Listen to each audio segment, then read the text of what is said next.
Mga ka-showbiz, simula January 6, 2024, hindi na lang sa TV5 mapapanood ang It dahil mapapanood na rin ang noontime show ni na Tito, Vic and Joey at ng Legit Dabarkad sa RPN 9, CNN.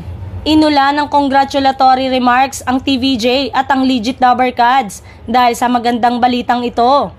Good news at another blessing daw ito sa TVJ at It. Eto raw ang comeback na hindi inaasahan. After 34 years, magbabalik daw ang TVJ sa una nilang tahanan dahil sa RPN 9. Unang umere ang It Bulaga noong July 30, 1979. Siguradong tuwang-tuwa nito ang TVJ na magbabalik sila sa unang network kung saan nagsimula ang It. Masayang-masaya ang paligid kahapon sa TV5 na magkaroon ng press con ng TVJ.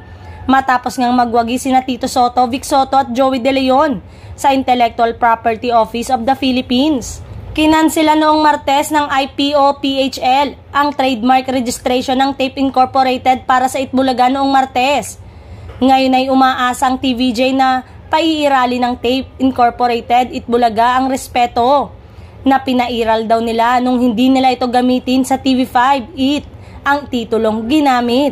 Babaguhin na ba nila ang It ang opinyon ng Divina Law? Pwede nang gamitin kahit noon pa before the decision came out. Dahil ang rehistro nila ay hindi para sa entertainment. Ang rehistro nila ay para sa merchandise lang. Pero sila ang pumili. Ang TVJ ang nagparaya noon. Unang pahayag ni Attorney Buko de la Cruz, Legal Counsel ng TVJ. Ang talagang may karapatan at may-ari sa title na Itbulaga ay ang TVJ. Dapat sila naman ang rumespeto. Sa tanong kung kailan naman ito magagamit, anytime pwede namang gamitin.